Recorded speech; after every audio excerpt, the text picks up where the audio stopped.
할지어다. 여호와가 우리 하나님이신 줄 너희는 알지어다. 그는 우리를 지으신 이여 우리는 그의 것이니 그의 백성이여 그의 기르시는 양이로다.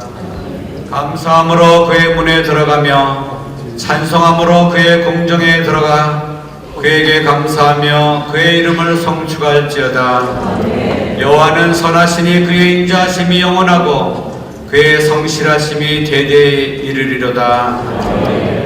하나님 아버지, 이 아침에 다시 한번 주님 앞에 나왔습니다. 이 시간도 우리의 모든 죄악을 용서해 주시옵시고 우리에게 주님의 은혜를 베풀어 주시길 원합니다. 이 아침에도 하나님, 우리의 기도가 하나님 앞에 상달되게 하시고 하나님의 말씀이 우리의 주의 종을 통해서 우리에게 들려지게 해 주시옵소서. 이 시간 온전히 주님께 맡겨오며 예수님 이름으로 기도합니다. 제가 어제 선곡한 곡이 변치 않는 주님의 사랑이었는데 오늘 아침에 또 우리 찬양팀도 해주셨습니다. 이 시간 270장 통일 찬송가 214장 변치 않는 주님의 사랑 함께 찬양하겠습니다.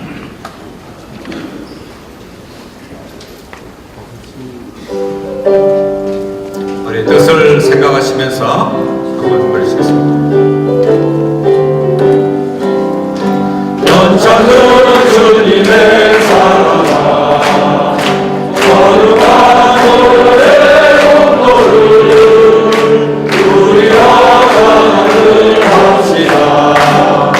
주님을 만나볼 때까지 예수를 깨끗게 하시는 주시니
여성회장이시고 러시아에서 사역하시는 김정희 선교사님 나오셔서 대표 기도하시겠습니다.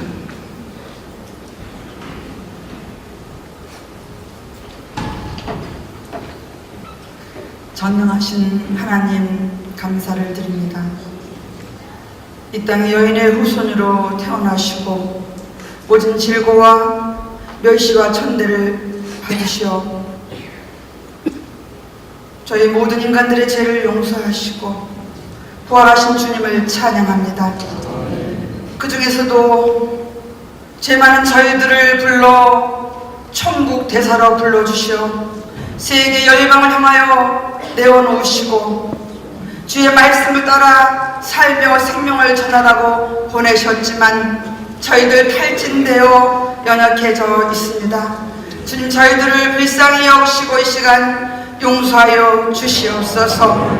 저희들의 탐욕과 정욕과 악한 원수마귀 음란한 세력에 쓰러지고 넘어지고 찢어진 모든 아버지 주의 종들, 저희들 동지들, 주여 불쌍히 여기시고 주님이 흘리신 보혈의 피로 덮어 주시옵소서. 저희들 용서하여 주시옵소서. 저희들의 힘으로는 아무것도 할 수 없습니다. 주여 저희들을 불쌍히 여겨 주시옵소서.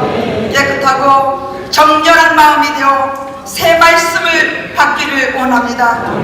오늘 세우신 김양재 목사님을 통하여 말씀하여 주시고 그 말씀이 저희들의 정말 그 더럽고 추악한 모든 것들을 내어 버릴 수 있는 힘이 되게 도와주시옵소서. 이 대회를 위해 수고하시는 모든 회장단, 임원, 그리고 이름도 없이 빛도 없이 섬기는 모든 주의 종들을 기억하여 주시옵소서. 저희들에게 크신 하나님의 사랑과 말씀으로 덮어주셔서 하나님의 이 악하고 어두운 세상을 이겨나갈 수 있는 그런 권세를 주시옵소서. 오늘 이 대회가 마칠 때까지 악한 원수마귀 틈타지 아니하도록 주여 도와주시옵소서. 저희들 다시 새로워지기를 원합니다.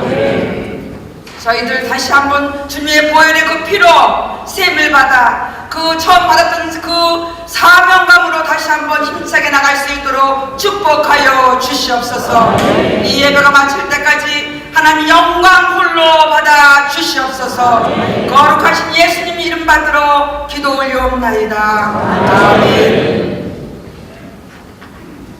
이 시간은 우리들 교회 담임 목사님이시고 우리 방송 설교에서도 많이 이제 알려주신 우리 김양재 목사님 나오셔서 말씀을 증거하시겠습니다. KWMF 역사상 여자 강사가 처음 서는 날입니다, 제가. 그리고 이제 제가 이 자리에 서기까지 얼마나 많은 임원들이 회의를 거듭해가지고 세워야 될 것인가 말 것인가, 또 시간은 언제 줄 것인가. 그래서 아주 이렇게 정말 그 십자가를 뚫고 여기 특별히 저를 세워주신 오늘 김정희 선교사님의 공로가 지대했고요. 모든 여성 그 선교사님들은 제가 서서 좋으시죠? 네.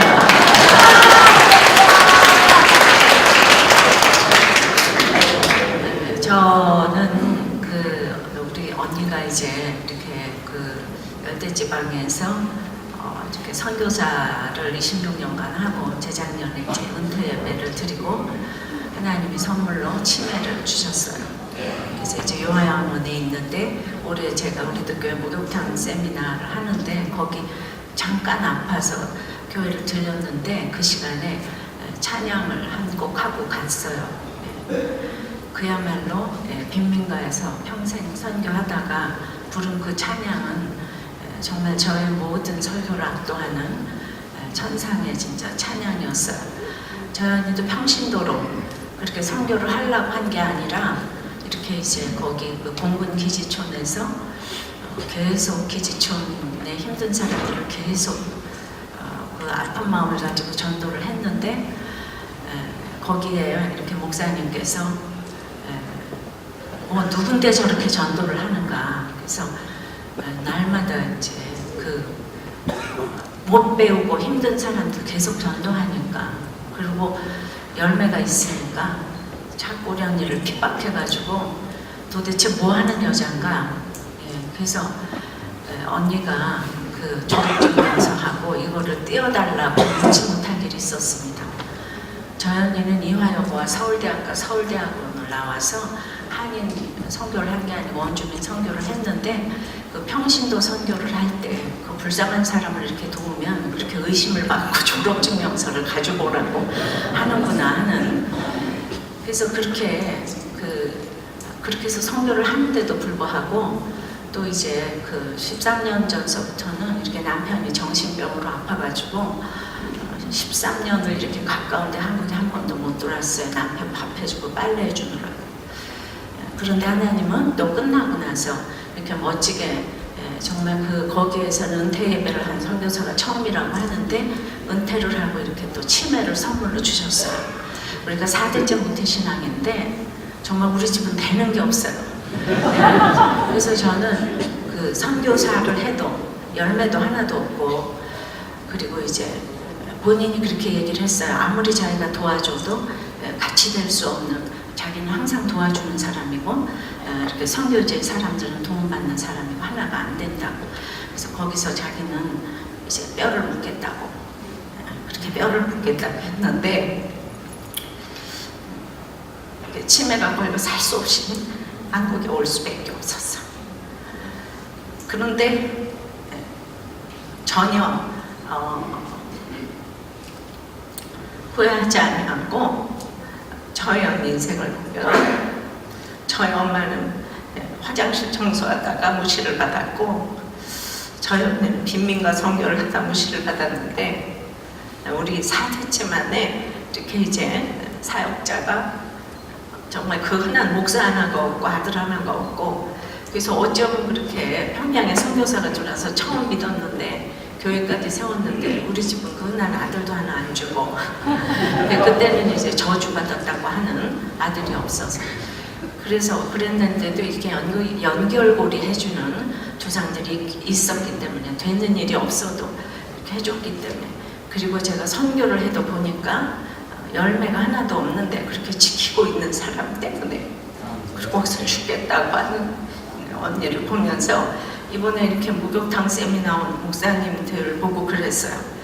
이 언니가 상급이 많겠나, 제가 지금 큰 교회 한다고 제가 상급이 많겠는가, 목회의 목적이 성공이면 되겠는가, 나는 정말 발바닥도 따라갈 수가 없다, 그렇게 얘기를 했기 때문에 제가 선교지에서도 열매 없는 게 뭔가를 알지만은 하나님 자체를 이렇게 기뻐하니까 저희 언니가 바라는 게 하나도 없었어요. 저한테 한 번도 선교 후원을 요청한 적도 없고, 한 번도 26년 동안에 누구한테 요청한 적이 없지만은 미국 부대가 철수하면서 그 기자재를 누구한테 한 사람 주고 갈 것인데 기지촌 여자들 하도 전도해서 그게 우리 언니한테 낙점이 돼가지고 건축원금 한 번도 후원 안 받았는데 미제교회졌어요. 그래서 그 교회만 지진에 안 무너졌어요. 그래서 하나님이 우리가 무엇 때문에 살면은 정말 되는 것이 없는데, 그래서 이렇게 바라는 것이 없고 믿음을 바라는 것을 실상으로 놓고 정말 보지 못하는 것들을 증거하면서 가는 것이 믿음이라고 했는데, 바로 그것이 아닌가. 그리고 이 세상이 참 짧은데 보이는 것은 잠깐인데 그냥 언니가 자체로 이렇게 보여주는 게 참 있지 않은가, 이렇게 생각을 합니다. 다들 이제 되는 게 없다고 합니다. 요새 한국교회도 되는 게 없고, 정말 그 한국교회가 정말 욕을 먹고 또 선교도 안 되고 이러는데 저는 되거든요. 네. 그래서 저는 되는 얘기 좀 하려고 합니다. 네. 그래서 어떻게 왜 되는가? 네. 되는 사람도 있겠지만은 저는 큐티 목회합니다. 해모고등학교에서 했기 때문에 아무런 새벽기도 특세 부흥회 철야 아무것도 할 수가 없었어요. 그러니까 프로그램이 아무것도 없었고 이벤트를 할 수도 없었기 때문에 아무것도 못했는데 교회가 됐어요. 아무것도 없으니까 온 교인이 큐티를 했어요. 이거는 선교지에서도 가능하리라고 봅니다. 그래서 이렇게 큐티만 했는데 큐티 목회라는 게 그거죠. 들어야 되잖아요, 그죠? 들어야, 하나님께 들어야 되는 거예요. 들어야지 죽을 수가 있는 거죠.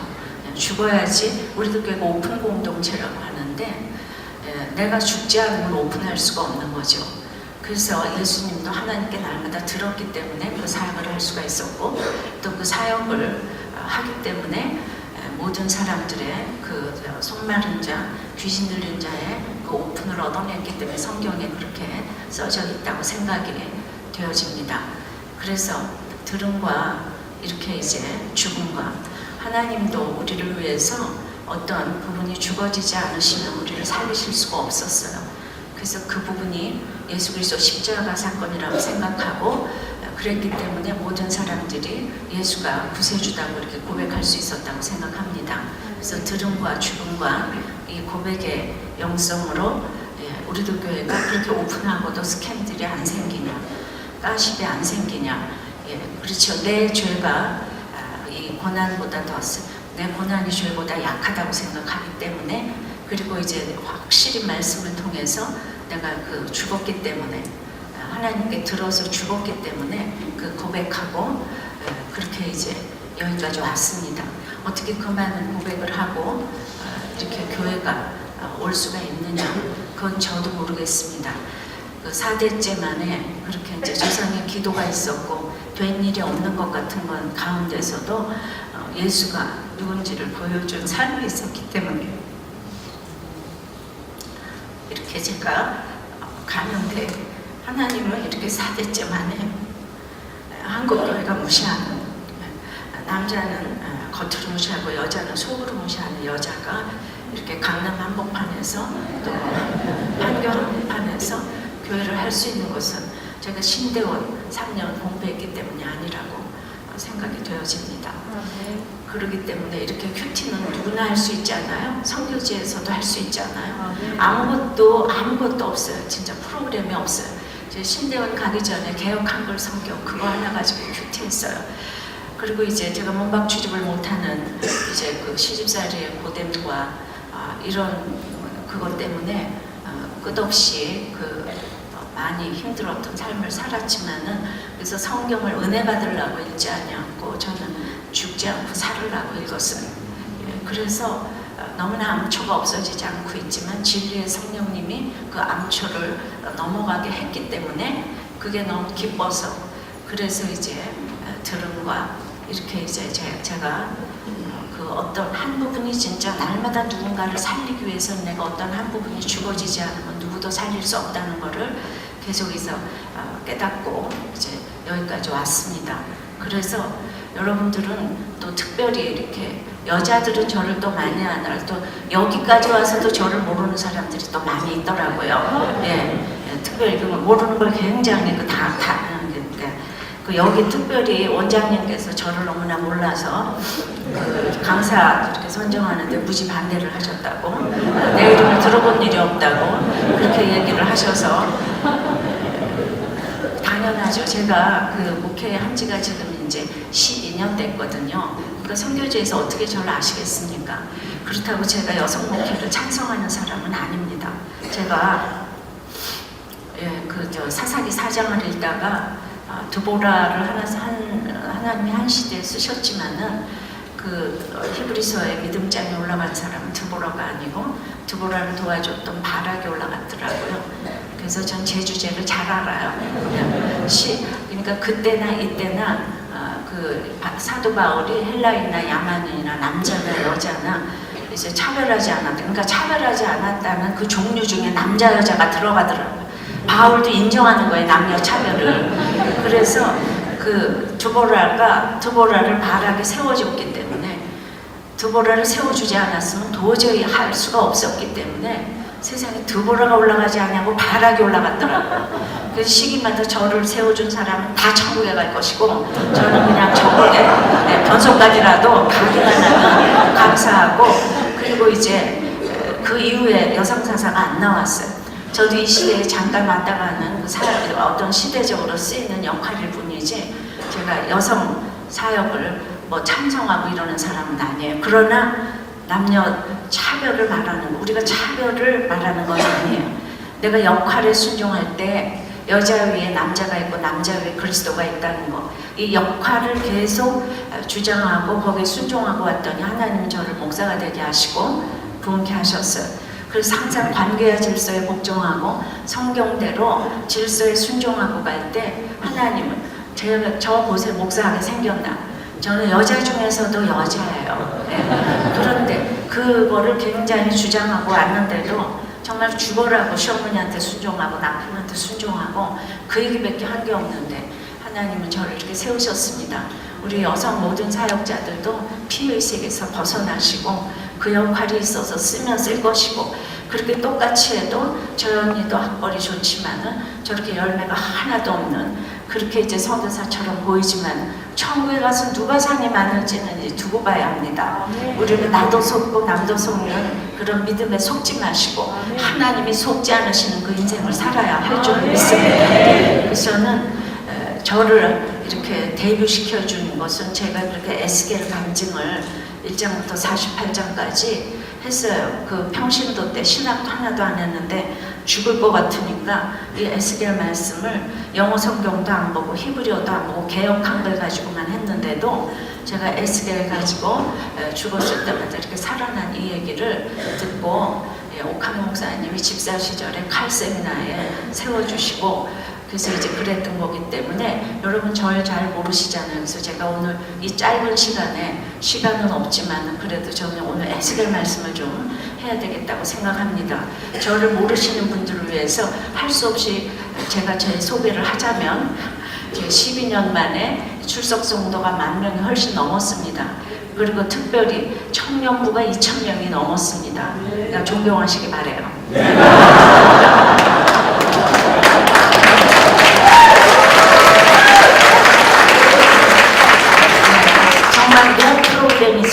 프로그램, 아무것도 없는데 그렇게 이제 말씀 큐티 하나로, 그래서 여러분들도 큐티 하나로 어디든지 그렇게 할 수 있다고 생각해서 요즘에 우리들 교회만 왜 부흥하냐 그래서 제가 이제 목욕탕 세미나를 열고 있습니다. 여러분들도 오실 수 있어 와서 우리들 교회 모든 것들을 좀 보실 수 있으면 볼 기회가 있었으면 좋겠습니다. 이걸 다 읽을 수는 없고 에스겔을 좀 펴시겠어요. 에스겔 1장 1절서부터 이제 이런 얘기가 나옵니다. 저는 이제 성경책 2개 갖고 왔는데 이건 옛날 개역 한글이에요. 제가 30대 평신도 시절에 보던 성경이고 그때 큐티로 살아났기 때문에 그래도 이제 양해하시고 여러분 여기 모두 개역 지금 개정을 갖고 계시죠? 네, 그래도 그냥 이해하시죠?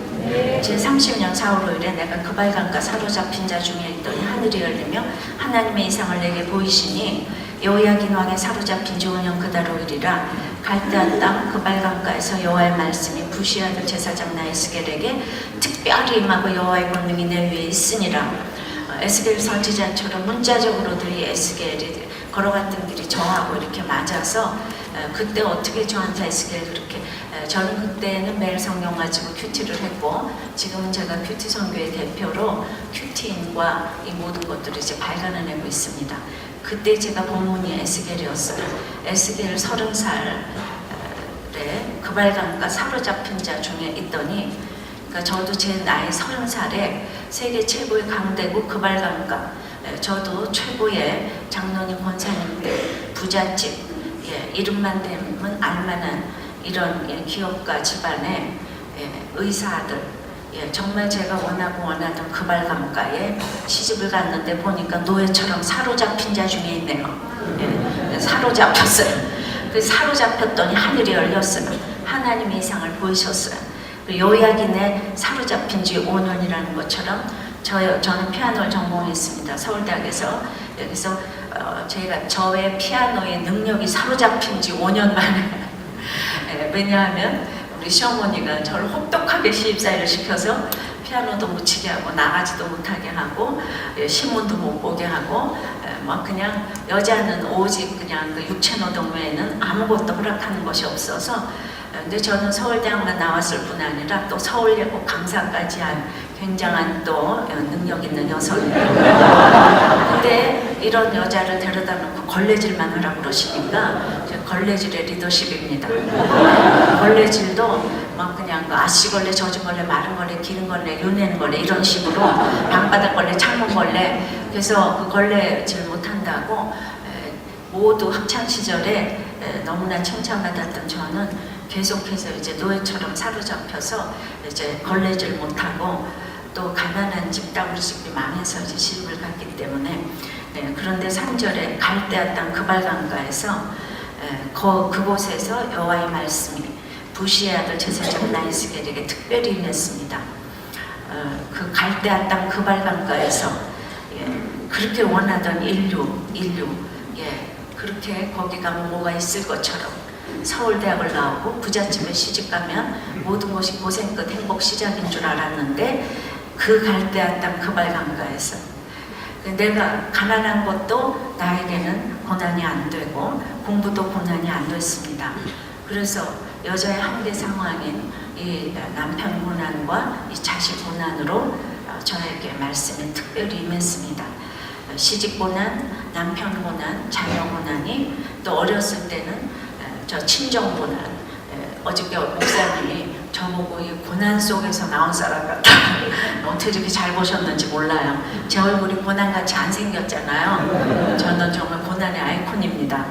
그래서 내가 이 고난을 이겨버리라 하고 갈대한 땅 그 발강가에 내 힘으로 간 것 같았는데 이 세상에 가난한 거는 고통도 아니더라고요. 부잣집에 시집가 보니까 인간관계의 어려움은 가난은 저는 짜들어지게 그냥 가난한 인생을 살아봤기 때문에 그 인간관계의 고통과 가난은 비교할 수가 없는 거를 제가 체험했어요. 그래서 그 갈대아 땅, 그 부자, 그 발강가에서 여호와의 말씀이 부시는 천하다는 뜻입니다. 부시 아들 제사장 나이스겔에게 엄마가 아들을 못 낳아서 정말 아들을 못 낳아서 인생이 힘든 우리 엄마, 정말 여자로서 천하디 천한 입장에 그런데 그의 아들 제사장 나이스겔에게 여호와의 말씀이 특별히 임한 거, 여러분 특별히 임한 거 같지 않습니까? 저한테 정말 말씀대로 이루어져요.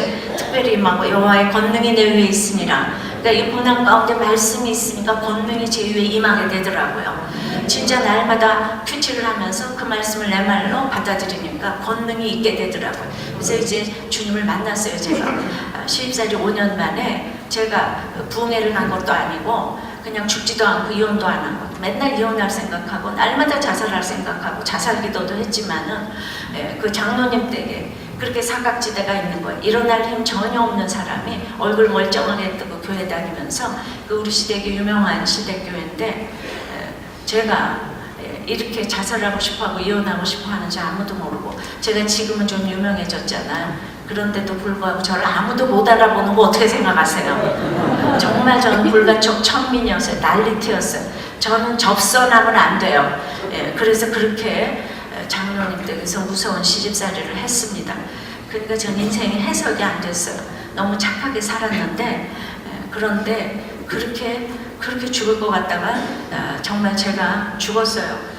말씀을 통해 죽었어요. 우리 엄마가 평생토록 새벽 3시 반에 일어나서 새벽기도 하시고 이렇게 남들 위해서 교양 있는 봉사 안 하시고 나머지 빨래 해주고 변수 청소하시고 그래서 제가 우리 엄마 너무 무시했는데 우리 엄마도 최고 학부를 나와서 그렇게 이상한 인생을 평생 보여줬는데 정말 그렇게 이제 그 엄마의 기도가 딱 그 엄마의 기도 때문에 일어날 일 전혀 없는 저를 하나님께서 파카드 방문하셔서 제가 부흥회 간 것도 아닌데 제가 회개하게 됐어요.